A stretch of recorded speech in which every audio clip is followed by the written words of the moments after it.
모세의 노래입니다. 자, 성경 말씀에서 개인이나 단체나 이제 하나님 은혜를 경험합니다. 개인이 경험할 수 있고 우리 교회가 경험할 수 있습니다. 그리고 나면 반드시 하나님을 찬양하게 되어 있습니다. 이것이 바른 신앙이죠.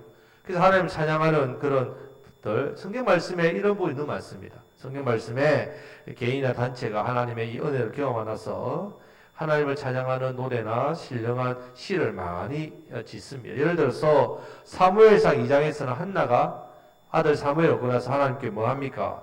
아이를 주신 하나님을 찬양하는 그 내용이 나타납니다.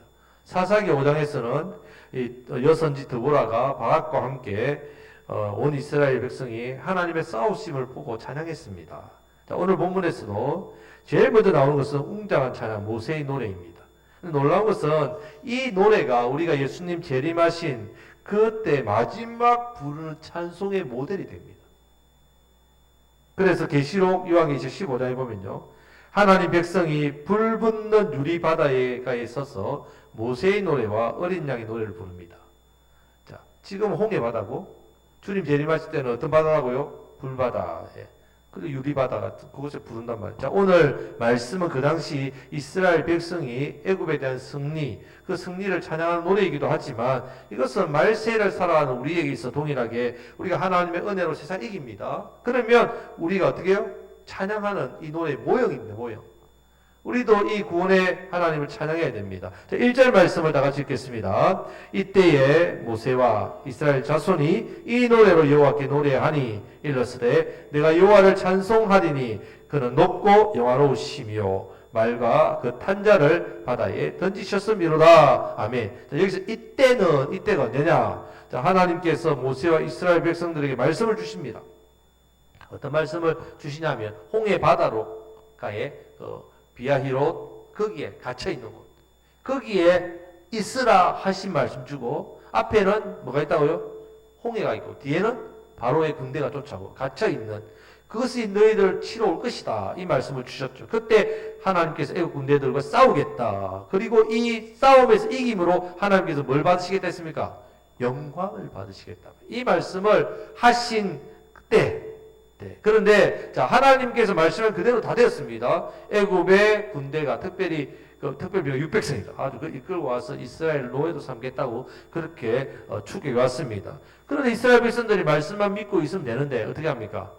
이 말씀을 100% 신뢰 못하고 두려움에 든다는 말입니다. 그래서 백성이 두려워하고 또 하나님을 모세는 어떻게 해요? 원망했습니다. 그런데 하나님께서 직접 싸워주시는데 바로의 이 군대를 이기고 전부 바다에 몰살되는 광경을 그들의 눈으로 보면서 어떻게 한다고요? 하나님이 이스라엘을 위해 싸워주셨습니다. 이렇게 그들이 찬양을 한단 말이에요. 그것을 보고 바로 찬양을 했습니다. 자, 그리고 지난 말씀 마지막 31절 지난주 31절 말씀에 보면 이스라엘이 여호와께서 애굽 사람들에 행하신 그 큰 능력을 보았으므로 백성이 여호와를 경외하며 여호와와 그의 종 모세를 믿었더라. 이렇게. 자, 이때에 부른 노래가 무슨 노래라고요? 모세의 노래. 노래입니다. 자, 하나님을 믿고 모세를 믿기로 작정했을 때 불렀던 노래입니다. 성도 여러분. 자, 찬양은 뭐 아무나 하나 이렇게 찬양을 아무나 부르는 것 같은데 아무나 부르는 게 아닙니다. 여러분, 찬양을 아무나 부를 수 있는 게 아니란 말입니다. 주신 말씀이 내게 은혜로 느껴질 때 입술에서 찬양이 나옵니다. 그 말씀이 내 삶 가운데 경험되어질 때에 어떻게 해요? 내 입술에 고백으로 나오는 것이 참된 찬양입니다. 그냥 내 습관적으로 흥얼거리는 게 아니라 이런 은혜에 대해 감동으로 입술로 나오는 고백이 참된 찬양입니다. 그래서 이사야 43장 12절, 이사야 432 이렇게 보면 됩니다. 이사야 43장 21절 말씀에 보면 이 백성은 내가 나를 위하여 지었나니 나를 찬송하게 하려 함이니라. 자, 우리의 존재 목적 어떤 존재로요? 하나님 앞에 찬송하게끔 예배하는 자 우리를 부르셨다면 지으셨단 말입니다. 우리를 지으신 이유가 하나님을 찬송하는 사람. 자, 그래서 하나님께서 우리에게 은혜를 주신다면 뭐 받으시려고? 찬송을 받으시려고. 그런데 여러분 은혜를 받았는데 찬송을 안 드리면 어떻게 됩니까? 안 된단 말입니다. 그래서 바른 신앙은 여러분들이 받은 그 은혜의 그 말씀의 은혜를 그 삶에서 하나님께서 약속의 말씀 이루시는 은혜를 내 삶에서 지켜주시고 도와주시고 인도하시는 그 은혜를 어떻게 해요? 입술로 찬송하셔야 된다. 이 찬송, 이것이 찬송이 능력입니다. 이 찬송이 능력입니다. 자, 그런데 오늘 이 찬양은 특징이 있습니다. 특징이 있는데 어떤 특징이냐면 100% 하나님만 높이는 찬양. 100% 하나님에 대해서만 찬송합니다. 그래서 여호와는 어떤 분이다. 여호와는 어떤 분이다. 여호와는 어떤 분이다. 여호와는 어떤 분이다. 하나님만 노래합니다. 크게 두 가지로 노래를 하는데 오늘 첫 번째 부분 보겠습니다. 첫째, 이스라엘 백성을 구원하기 위해 용사가 되셔서 싸우시는 분이심을 노래합니다. 두 번째 부분은 13절부터 18절 말씀해 보면 구원한 백성을 은혜로 인도하시는 분이시라고 노래합니다. 구원한 백성을 어디로? 은혜로 인도하는, 어디까지 인도하겠습니까? 당연히 약속의 땅 가나안까지 인도하신단 말이에요. 자, 거기서 영원 무궁히 하나님 다스리시며 복락을 누리게 하신다. 자, 이것은 구원받은 성도인 우리가 천국에 가기까지 어떻게 해요? 하나님을 찬양하고, 천국에 이르러서도 뭐 한다고요? 찬양하고, 천국에서도 뭐 한다고요? 찬양한다며. 예, 그렇게 하는. 그래서 우리가 천국에서 부를 노래이며 감사해야 될 내용이란 말입니다. 그래서 오늘은 첫 번째 이스라엘 백성의 구원을 위해 싸우시는 하나님에 대해서 12절 말씀까지 한번 살펴보겠습니다. 자, 2절 말씀을 다 같이 읽겠습니다. 여호와는 나의 힘이요 노래시며 나의 구원이시로다. 그는 나의 하나님이시니 내가 그를 찬송할 것이요 내 아버지의 하나님이시니 내가 그를 높이리로다. 아멘. 여호와는 뭐라고요? 여호와는 나의 힘, 나의 힘이라 했습니다. 여러분 힘은 무엇입니까? 저는 돈이 좀 있어서 힘이 됩니다. 저는 건강이 힘입니다. 명예가 힘입니다. 자녀들이 잘 나갑니다. 얼마나 우리 자녀들이 서울에서 돈을 많이 버는지, 얼마나 높은 자리에 있는지, 이것이 나의 힘입니다. 세상이 말하는 스펙이 여러분의 힘이 되면 안 됩니다. 우리의 힘은 뭐라고요? 하나님. 네. 나의 힘이 되신 여호와여 내가 주를 사랑하나이다. 시편 18편 1절 말씀. 나의 힘이 되신 여호와여 내가 주님을 사랑합니다. 하나님께서 여러분의 힘 되시기를 축복합니다. 예수님이 나의 힘 되십니다. 이 고백을 진심으로 들으시기를 축복합니다. 자, 우리가 세상을 살다 보면 세상의 많은 것들이 나에게 힘이 될 것 같습니다. 세상에 많은 사람들이 나의 힘이 되어줄 것 같은데 그렇지 않습니다. 세상에 좋은 것들이 나의 만족이 되고 나의 인생의 행복이 되고 그런 것 같지만요. 한번 누려보십시오. 그렇지 않습니다. 하나님만으로 만족하시고 우리 주님이 나의 힘 되시며 고백하시기를 축복합니다. 예. 자, 그리고 하나님은 또 뭐라고 하십니까? 나의 힘이요? 노래시다. 하나님은 나의 노래십니다. 여러분, 세상 노래는 사랑을 노래하고 이별을 노래하고 뭐 그렇죠. 많은 노래도 있습니다. 성도의 노래의 주제는 뭐라고요? 하나님이 나의 힘 되십니다. 하나님 나의 노래입니다. 나를 베풀어 주신 그 은혜가 나의 노래의 제목 되시기를 축복합니다. 하나님 내게 베풀어 주신 은혜, 이 은혜가 내 노래의 제목입니다. 자, 이어서 3절에서 5절 말씀을 다 같이 읽겠습니다. 여호와는 용사시니 여호와는 그의 이름이시로다. 그가 바로의 병거와 그의 군대를 바다에 던지시니 최고의 지휘관들이 홍해에 잠겼고 깊은 물이 그들을 덮으니 그들이 돌처럼 깊음 속에 가라앉았도다. 아멘. 여러분, 여호와는 나의 뭐라고요? 나의 구원이신 구원. 하나님 나의 구원이십니다. 하나님 내 구원입니다. 그래서 제약된 이 세상 가운데 나를 건져주실 유일한 분은 누구시라고요? 오직 우리 하나님 한 분뿐이십니다. 여호와는 나의 용사 되십니다. 나를 위해 싸우시는 분. 여호와는 언약의 신실하신 하나님이십니다. 약속하시는 반드시 이루십니다. 여러분, 저와 여러분들이 있어서 지금 싸우시는 분이시란 말이에요. 여러분, 지금 바로는 그 시대의 최강입니다. 애굽이라는 나라는 그 당시 최강의 나라입니다. 그 최강에서 가장 강력한 무기를 끌고 오고 지휘관들, 대단한 지휘관들, 누가 이기겠습니까?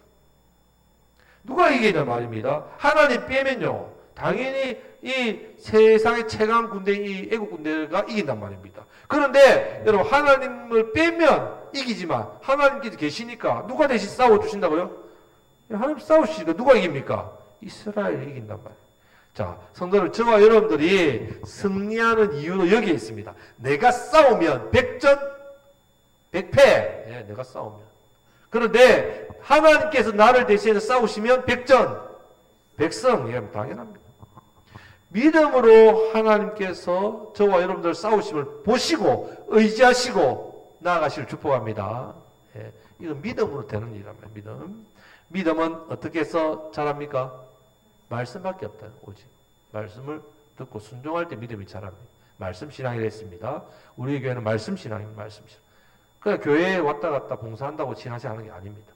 말씀을 듣고 깨닫고 순종하는 삶. 그러면 믿음이 말씀의 분량만 커진다. 믿음대로 역사가 일어납니다. 믿음대로 그 걸음만큼 은혜가 복이 차인단 말이에요. 내가 하나님의 은혜가 내 삶에 안 부어지는 게 아닙니다. 늘 지금 소나기 비 엄청 내리죠. 그것처럼 하나님 은혜는 그렇게 내린단 말이에요. 어디에 담는다고요? 내 믿음의 그릇에 담습니다. 이 믿음의 그릇이 뭐 이 정도밖에 안 되면 아무리 뭐 내려봤자 여기밖에 안 남깁니다. 큰 믿음 되셔야 된단 말이죠. 그래서 큰 믿음 되실 축복합니다. 자, 6절, 7절 말씀을 다 같이 읽겠습니다. 여호와 주의 오른손이 권능으로 영광을 나타내시니이다. 여호와여 주의 오른손이 원수를 부수니이다. 주께서 주의 큰 위엄으로 주를 거스르는 자를 엎으시니이다. 주께서 진노를 바라시니 그 진노가 그들을 지푸레같이 사르리이다. 아멘. 자, 여러분 오른손은 무엇을 상징합니까? 힘을 상징합니다. 지금 하나님께서 지금 오른손을 사용하십니다. 사실 하나님은 왼손 아니 그냥 손가락만 통 튕겨도 원수는 다 부서집니다.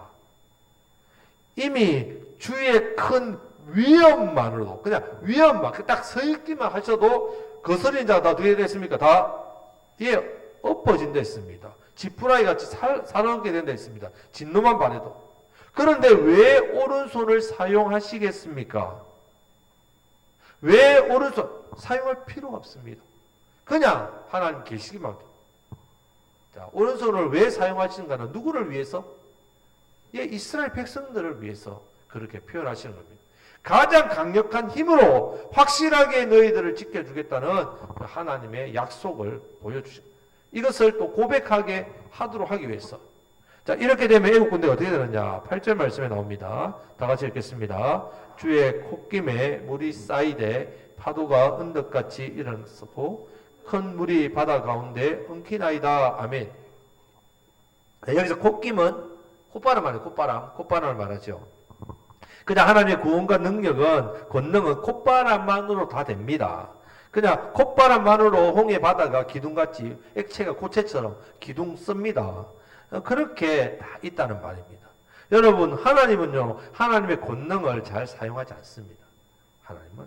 그런데 대적이 너무 교만하고 교회가 너무 교만하면 콧김에도 바닷물을 서게 하신다. 그리고 성도를 위해 싸우실 때는 반드시 어떻게 하신다고요? 오른손의 권능으로 행하신다. 구속하신 그 백성을 구원하시기 위해서도 친히 용사가 되어주셔서 오른손의 권능을 사용하신다. 평소에는 하나님의 권능을 거의 사용하지 않으신다. 이럴 때 사용하신단 말이에요. 자, 모세의 노래는 하나님을 나의 하나님으로 삼고 이런 고백을 합니다. 저와 여러분들도 하나님을 나의 하나님 삼고 이 모세의 노래를 부르시를 축복합니다. 자, 우리가 두려워할 것은 사실은 죄밖에 없습니다. 왜냐하면 우리가 죄를 지으면 우리를 향하신 하나님의 오른손이 어떻게 된다고요? 거두어진다는 말이에요. 그렇기 때문에 우리는 죄에 대한 두려움을 가져야 됩니다. 그래서 하나님을 붙들고 우리가 새벽마다 기도하고 또 하나님을 붙들고 늘 하나님 우리의 삶의 용사 되어 주셔서 나의 환경, 나의 삶, 나를 대적하는 그런 마귀의 권세들 그런 것들로부터 이김 승리를 주시옵소서. 늘 붙들고 기도하시를 축복합니다. 그런데 이 하나님을 누리지 못한 성도가 너무 많습니다. 자연 만물도 하나님의 권능 아래에 있습니다. 이렇게 누리는데 성도가 하나님의 오른손의 권능을 누리지 못하고 산다면 얼마나 어리석습니까? 자연 만물도 다 누리고 있는데 나를 위해서 싸우시는 하나님의 오른손 권능을 그 권능을 누리시기를 축복합니다. 자, 그런데 대적이 얼마나 자신 있는지 교만한지 9절 말씀에 이 부분이 나옵니다. 다 같이 읽겠습니다. 원수가 말하기를 내가 뒤쫓아 따라잡아 탈취물을 나누리라. 내가 그들로 말미암아 내 욕망을 채우리라. 내가 내 칼을 빼리니 내 손이 그들을 멸하리라 하였으나. 아멘. 얼마나 교만합니까 지금? 이 애국 군대가 이스라엘 백성을 따라잡아서 이렇게 할 수 있다고 생각하는 거죠. 자, 그런데 이런 애국 군대의 생각과는 다르게 10절 말씀입니다. 다 같이 읽겠습니다. 주께서 바람을 일으키심에 바다가 그들을 덮으니 그들이 그 샘물에 납같이 잠겼나이다. 자신감으로 달려들었지만 손 한 번 서지 못하고 그 샘물 앞에 뭐같이 잠겼다고요? 납.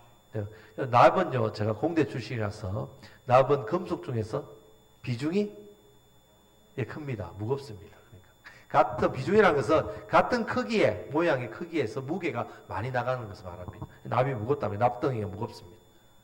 그래서 무겁다는 말입니다. 자, 이렇게 원수를 이기신 하나님과 같은 분이 어디 있습니까? 이렇게 고백한다. 11절 말씀을 우리가 다 같이 읽겠습니다. 여호와여 신중에 주와 같은 자가 누구니까? 주와 같이 거룩함으로 영광스러우며 찬송할 만한 위엄이 있으며 기이한 일을 행하는 자가 누구니까? 아멘. 여러분, 주의 오른손의 능력이 주님과 같은 분이 어디 있습니까? 여러분 상관도 어디 있습니까? 하나님을 반드시 이 하나님을 나의 하나님으로 모시고 살아가실 축복합니다. 우리 고백을 하셨네. 하나님, 나의 하나님이십니다. 중요한 것은요, 그렇게 모시고 있는 나의 하나님을 이제 내 삶 가운데 어떤 하나님으로 내가 삼아야 되는가? 바로 오늘 모세의 노래처럼 따라 하시겠습니다. 나의 용사 되십니다. 나의 힘이 되십니다. 나의 노래가 되십니다. 나의 구원이 되십니다. 자, 이렇게 네 가지만 오늘 모세의 노래를 통해서 기억하시기를 바랍니다. 용사, 힘, 노래, 구원. 한 가지죠. 나를 거짓이 구원하신다는 말씀입니다. 여러분, 이렇게 하나님께서 권능으로 계시면 무엇을 하시냐면 거룩함으로 영광스러우며 찬송할 만한 위엄이 있으며 이런 표현을 씁니다. 기이한 일을 행하신다. 이렇게 되어 있습니다. 그런데 여러분, 이런 분이 우리 하나님이신데 여러분, 목포 앞바다가 사이다로 가득 찼대도요, 내가 컵으로 안 떠먹으면 아무 소용이 없듯이 하나님은 이렇게 존재하시는데 이 하나님을 나의 하나님으로 안 모시면 어떻게 됩니까? 아무 소용이 없다는 말입니다.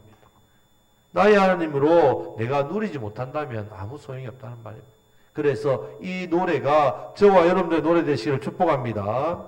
자, 그래서 요한계시록 7장 9절 말씀에 보면요, 열방 백성 방언 나라가 손에 종료 가지를 들고 구원하심이 보좌에 앉으신 우리 하나님과 어린 양에게 있도다. 할렐루야, 찬양한단 말이에요. 자, 그러면 구원받은 성도의 특징이 뭐냐면요, 내가 나를 구원했다는 사람이 아무도 없습니다. 전적으로 어떻게 해요? 하나님의 은혜, 하나님께서 나를 구원하셨습니다. 그에 비해 나는 전적으로 타락한 죄인일 뿐입니다. 이 고백합니다. 그런 죄인 내가 기도할 때 하나님 도와주시고, 그런 죄인 내가 기도할 때 하나님 나의 목자 되어주시고, 나의 용사 되어주시고, 내 걸음을 정하시고, 내 삶을 지키시고, 이끌어 가시는 분입니다. 이렇게 고백하는 사람이 바로 구원받은 백성의 모습입니다. 내 마음의 소원을 주시고 이끌어 가십니다. 그렇게 우리 하나님께서 내게 은혜를 주시고 말씀을 주시고 이끌어 가실 때에 뭔가 내가 좀 답답하다. 하나님이 막 이끌어 가시면 내 뜻대로 하고 싶은데 그렇게 나를 구속하시니까 내가 정말 깝깝하다 이렇게 생각하십니까? 그렇지 않습니다. 그렇죠? 믿음 생활을 계속하고 말씀 신앙생활 하다 보면 내가 한 것 없습니다. 다 하나님의 은혜와 인도하심을 되었습니다. 당연한 것 하나 없습니다. 내가 생각했다 당연한 것, 그 당연한 게 아니죠. 다 하나님의 은혜입니다. 이것이 얼마나 놀랍고 감사한지 찬양하게 되어 있단 말이에요. 여러분의 찬양이 있으시길 축복합니다. 말씀을 뵙겠습니다. 여러분, 우리가 하나님을 더욱더 알면 알수록 점점 더 내가 한 것 없습니다. 하나님 도우심 없이는, 하나님 은혜 없이는 된 것 없습니다. 이것을 여러분들이 찬양으로 고백하시길 축복합니다. 나는 세상 즐기면서 내 하고 싶은 대로 다 살고 싶었는데 하나님 친히 나를 찾아오셔서 말씀 주시고 또 성령님 주셔가지고 이끌어 주셔서 간섭해 주시고 내가 세상 길로 제 앞길로 가지 않도록 막아주시고 그 구원하심이, 인도하심이 분명한데 내게서 나온 것이 아니라 보좌에 앉으신 하나님과 그 어린 양이 있습니다 라고 고백하는 그런 성도의 노래를 부르는 저와 여러분 되시길 축복합니다. 무엇보다도 하나님 나의 힘, 나의 노래, 나의 구원, 나의 용사 되십니다. 그래서 그 하나님을 누리시기를 축복합니다. 그리고 나의 환경, 대적, 문제, 상황으로부터 싸워주시는 그 하나님의 은혜와 복을 누리시기를 바랍니다. 그래서 이 은혜를 나의 찬송, 나의 노래로 부르시며 살아가시는 저와 여러분들 되시기를 우리 주님의 이름으로 축복합니다. 아멘. 말씀